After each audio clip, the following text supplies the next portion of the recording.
안녕하세요. 결혼을 약속했던 남자친구에게 큰 실망을 하고 파혼을 하게 된 30대 여성입니다. 이런 남자 때문에 버린 지 지난 시간을 생각하면 속이 상하다 못해 쓰려서 입에서 단내가 날 지경이에요. 남자친구라고 부르고 싶지도 않지만 마땅한 호칭이 떠오르지 않아 일단은 편의상 남자친구라고 할게요. 남자친구와는 소개팅으로 만났어요. 내키지 않는 소개팅이었지만 주선자가 너무 괜찮은 사람이라며 자기 입장 한 번만 생각해서 나가달라고 하더라고요. 사실 주선자는 저와 그렇게 가까운 사이는 아니었는데 남자친구가 주선자의 핸드폰에서 제 사진을 보더니 꼭 소개를 해달라고 하더랍니다. 자기 이상형에 가깝다면서요. 그리고 남자친구는 주선자의 선배였기 때문에 거절할 수가 없었다고 하대요. 운동하는 쪽이라서 선후배 관계가 좀 더 어렵다고 저한테 한 번만 부탁한다고 매달리는데 좋은 일 하는 셈 치고 알겠다고 했어요. 소개팅을 한다고 해서 꼭 사귀어야 하는 건 아니잖아요. 그렇게 만나게 된 남자친구는 키도 크고 체격도 좋고 솔직히 제가 여자치고도 작고 왜소한 편이라서 뭐랄까 저하고 반대인 이성에게 끌리거든요. 그래서 처음 남자친구에 대한 인상이 나쁘지 않았어요. 남자친구야 뭐 이미 저한테 호감을 갖고 나온 자리라서 그런지 제 기분을 맞춰주려고 노력하는 게 눈에 보였고요. 이후로도 남자친구가 워낙 적극적으로 다가왔고 그래서 소개받은 지 2달이 채 되지 않아 연인 사이가 되었습니다. 여담이지만 제 덕에 자기가 기가 산다며 주선자가 너무 고맙다고 밥을 다 사주더라고요. 그렇게 남자친구와 연애를 시작했는데 생각지도 못한 남자친구의 면을 보게 되었으니 그건 바로 남자친구의 주사였습니다. 저도 대학교 다니고 사회생활하면서 주변인들로부터 여러 가지 다양한 주사를 많이 봐왔지만 남자친구의 주사는 제가 여지껏 본 것과는 좀 다르더라고요. 그건 바로 깨물고 꼬집기였어요. 그 큰 덩치를 한 남자가 술만 취하면 바로 옆에 누가 있건 간에 깨물고 꼬집고 그러더라고요. 특히 팔이나 손가락이나 심할 때는 허벅지를요. 그것도 가볍게 물었다 놓는 게 아니라 정말 입자국이 남을 정도로 멍이 들 정도로 깨뭅니다. 아무리 사랑하는 사이라도 그런 주사를 누가 좋다고 하겠어요?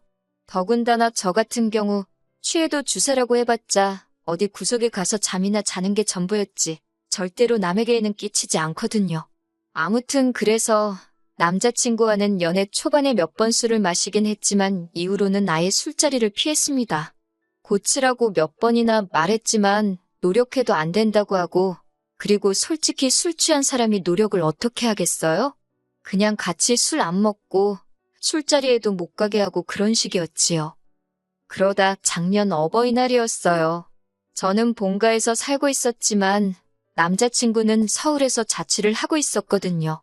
서울에 있는 대학에 합격한 데다가 학과 특성상 학교에 오래 붙어 있어야 하던 탓에 자취를 시작했다고요. 그리고 그렇게 독립해서 살던 사람이 대학교 졸업을 했다고 다시 본가로 들어가는 게 쉬울 리가 없었지요.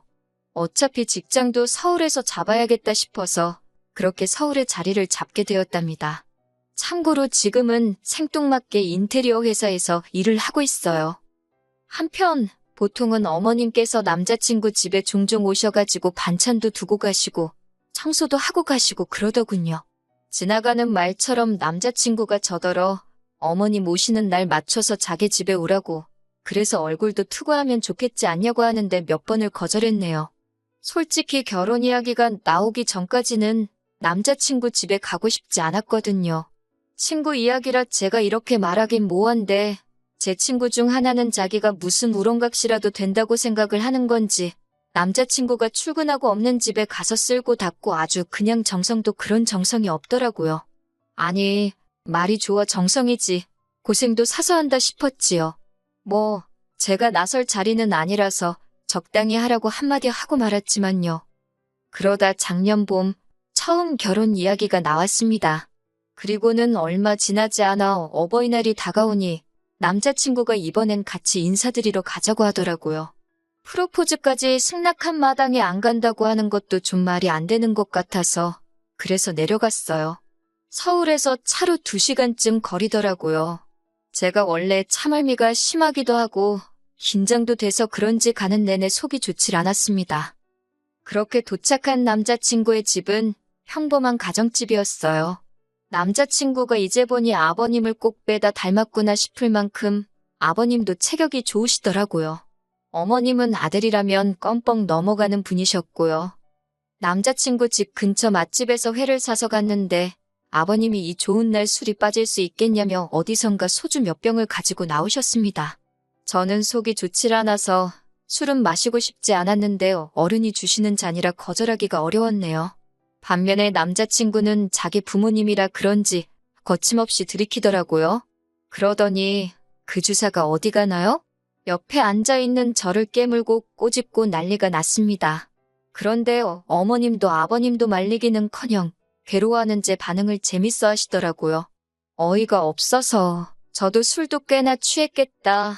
에라 모르겠다. 너도 당해보라는 생각으로 남자친구가 저에게 한 것처럼 남자친구 팔을 꽉 깨물었습니다. 그랬더니 남자친구가 악소리를 질렀고 그제서야 어머님께서 저더러 그래도 그렇지. 그렇게 사람을 세게 깨물면 어떡하냐고 신경질적으로 한마디 하시더라고요.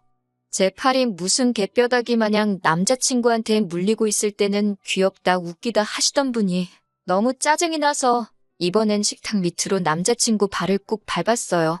그러자 남자친구도 취기가 올라서 그런지 그걸 참지를 않고는 저한테 야하고 소리를 지르더라고요.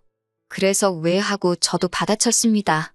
그리고는 어머님 아버님께 저는 속이 너무 안 좋아서 좀 쉬어야겠다 하곤 남자친구가 본가에서 지낼 때 쓴다는 방에 들어가서 자버렸어요. 솔직히 지금 생각해보면 저도 제가 무슨 정신으로 그랬는지 잘 모르겠습니다. 그렇게 몇 시간이나 잤을까요? 남자친구가 이제 집에 가자며 저를 깨우더라고요. 근데 남자친구가 아직 술이 다 깬 것 같지가 않았어요. 저도 마찬가지였고요. 그래서 대리 불러서 가자고 했더니 남자친구가 자기 술 다 깼는데 저더러 과민 반응이랍니다. 다행히 이때는 어머님께서 그러지 말고 제 말대로 대리 불러서 가라고 해주셨어요. 그래서 대리 불러서 왔는데 농담이 아니고 대리비만 거의 20만 원 가까이 나왔습니다. 돈이 아깝기는 했지만 누굴 탓하겠어요. 그래도 어머님 아버님 댁에서 자고 오자고 안 하는 게 어디냐 그렇게 생각했습니다. 바보같이 눈에 씌인 콩깍지 때문에 그 와중에도 좋은 점만 보려고 했던 것 같아요. 이후로 저희는 천천히 결혼 준비를 해나가기 시작했습니다. 금전적인 부분부터 시작해서 제 생각과 다른 부분도 있었고 서로 직장 문제도 있어서 뭐하나 속 시원하게 진행되지가 않더라고요. 그리고 이것 때문에 남자친구와 조금씩 다투기도 했어요. 아무리 서로 다른 두 사람이 만나서 하는 결혼이라지만 연애 때는 안 그랬는데 왜 막상 결혼 준비를 시작하니까 이렇게 다투게 되는 건지 이해할 수가 없었지요. 헤어져야 하나 그런 생각을 안 한 것도 아니었네요. 하지만 늘 결정적인 순간에 남자친구가 먼저 미안하다 손을 내밀었고 저도 30이 넘은 나이에 이 사람과 헤어지면 다른 누군가랑 다시 언제 또 시작하나? 그리고 이 모든 과정을 또 반복해야 될 거라 생각하니 답답하기도 했고요. 그래서 남자친구가 손 내밀면 못 이긴 척 잡고 그렇게 버텼던 것 같아요.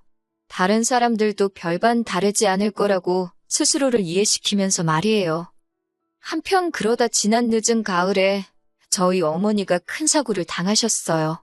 원래도 무릎이 안 좋으신데 계단에서 넘어지시면서 그대로 고꾸라지셔가지고 무릎이 완전히 나가서 수술하고 철심을 박으셨지요. 그뿐만이 아니라 어깨도 심하게 골절이 되었고요. 병원에도 꽤 오래 입원해 계셨습니다. 그런데 남자친구가 한 번도 얼굴을 안 비추더라고요. 저는 내심 자진해서 남자친구가 먼저 언제 뵈러 가도 될 거냐, 건강은 좀 어떠시냐 하고 물어봐 주길 바랬는데 하다못해 틀에 박힌 안부 인사는 고사하고 저희 어머니가 입원을 하신 바람에 결혼 준비가 좀 늦어지는 것 같다고 서운해하더라고요. 그런 사람한테 병문안 이야기를 하기가 어찌나 구차하게 느껴지던지. 그리고 돌이켜 생각해보면 이로 인해 남자친구를 향한 제 마음이 조금씩 달라지고 있었던 것 같아요. 다만 여러 가지로 신경 쓸 일이 많다 보니 남자친구에 대한 마음을 가지고 고민할 여력조차 없었다고 할까요? 그런데 안 좋은 일은 왜 한 번에 연달아 터지는 건지 모르겠습니다. 저희 어머니가 퇴원을 하시고 얼마 되지 않았던 때였습니다. 생각지도 못한 충격적인 이야기를 듣게 되었어요. 그건 바로 남자친구의 어머님께서 간암 판정을 받으셨다고요. 너무 늦게 검사를 받으신 탓에 간암인 걸 알게 되기는 했지만 손도 써볼 수 없을 만큼 늦은 상태였답니다.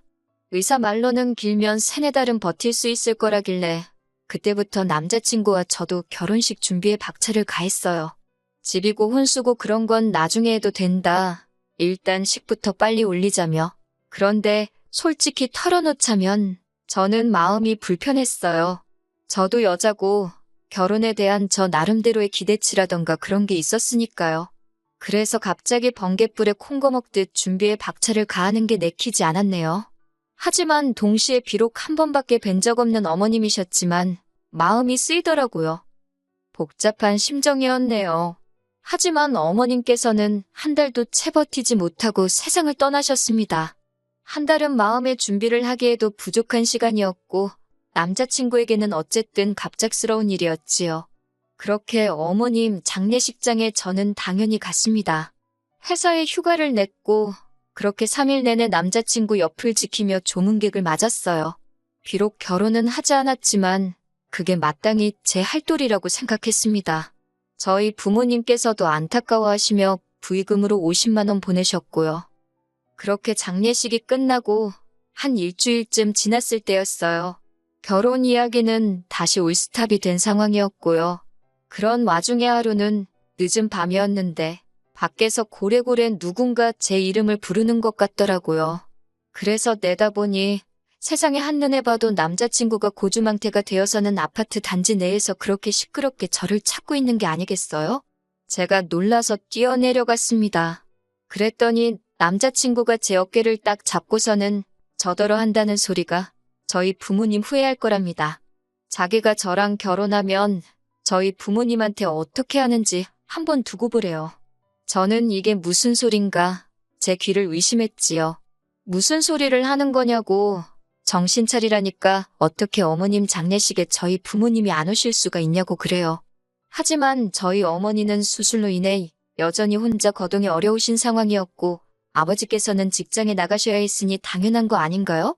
그리고 저희 어머니가 아프셨을 때 안부 한번 제대로 묻지 않았고 전화 한번 드린 적 없으면서 어쩜 이렇게 사람이 뻔뻔한가 싶더라고요. 그래서 제가 지금 그게 네가 할 소리냐고 물었어요.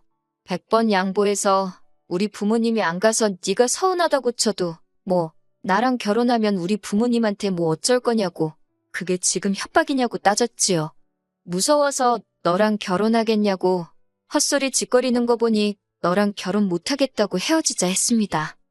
사실 그때만 하더라도 반은 진심, 반은 홧김에 내뱉은 말이었어요.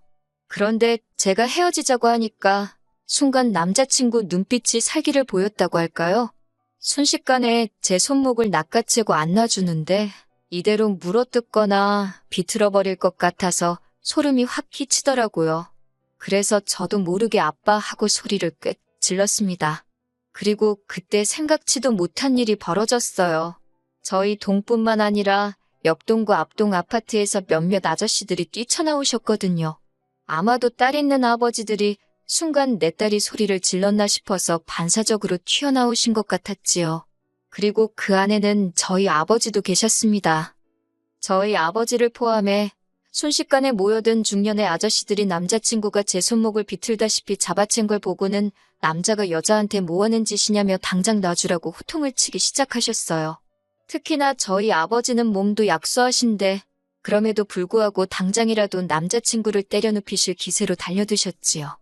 그래도 다행히 아버지뿐만 아니라 주변 아저씨들까지 있으니 남자친구도 그 기세에 눌렸는지 더는 난리를 치지 않고 순순히 제 손을 놔주고는 슬금슬금 꽁무니를 내빼더라고요. 상황이 어느 정도 진정이 되고 나서야 아버지께서 경비 아저씨께 남자친구의 사진을 보여주며 상황 설명을 하셨어요. 아파트에 출입하지 못하게 막아달라고 부탁을 드렸지요. 그리고는 곧이어 아버지와 제가 자리에 계셨던 분들께 죄송하고 감사하다는 인사를 드렸습니다. 그러자 다들 저더러 조심하라고 한마디씩 해주시더라고요. 요새 제정신 아닌 인간들이 많다면서요. 다음 날 남자친구에게 미친 듯이 전화가 오기 시작했습니다. 문자도 오고 음성 메시지도 남겼더군요. 그냥 지워버리려다 확인해보니 혼자서 전화기에 대고 울고 화내고 아주 원맨쇼가 따로 없대요. 뭐, 내용이야. 다 자기가 술 취해서 그런 거다. 서운해서 그랬다. 말이 헛나왔다. 전혀 와닿지 않는 변명일색이었습니다. 미안하단 말도 성의가 없이 들렸고요. 처음엔 그냥 무시할까 하다가 그러다 또 아파트로 찾아오고 할까 싶어서 결국 만나서 깔끔하게 정리를 하는 쪽으로 마음을 정했어요. 약간의 불안한 마음에 약속 장소는 경찰서 근처 카페로 정했지요. 그리고는 절 보고는 아무 일도 없던 척하며 실실 웃는 그 기분 나쁜 얼굴에 담담하게 헤어지자 했네요. 남자친구는 이내 울그락불그락 얼굴색을 바꾸고는 어머님이 자길 떠난 지 얼마나 됐다고 저까지 자길 떠나냐면서 자기가 불쌍하지도 않냐입니다. 그러면서 이렇게 자기한테 상처 주면 돌아가신 어머님이 절 가만둘 것 같냐고 그래요. 그런 말 한마디 한마디에 그나마 남아있던 정까지 뚝뚝 떨어지더군요. 그리고 결국은 헤어졌습니다. 이후로 제 휴대폰 번호도 바꿨고 출퇴근 시간에는 동료랑 카풀을 하거나 아니면 아버지와 동행을 하고 있지요. 지난번 사건으로 아파트 경비 아저씨도 외부인 출입에 촉각을 세워주고 계시고요. 그리고 그날 자리에 계셨던 아저씨들이 오며 가며 아는 체를 해주시는데 그게 꽤나 의지가 됩니다. 솔직히 말하자면 힘든 시간도 있었지만 좋았던 기억도 많았기에 이별을 했다고 해서 후련하기만 한 건 아니더군요. 하지만 마지막에 보여준 그의 못난 모습, 불쾌한 행동, 악의가 가득한 표정들이 금세 그 좋았던 기억도 잊게 해줄 것 같아요. 단지 시간이 좀 걸리겠지만요. 아, 그리고 이건 여담이지만 저희 소개팅을 주선해줬던 사람한테 연락이 왔는데 아무리 그래도 그렇지 부모님 돌아가신 사람한테 헤어지자고 하는 여자가 어딨냐고 저더러 의외로 못된 구석이 있다네요. 어이가 없어서 그렇게 불쌍하면 네가 걷어주라고 쏘아붙이고는 그 주선자란 작자하고도 손절했습니다. 끼리끼리라는 말 잊지 말아야겠어요.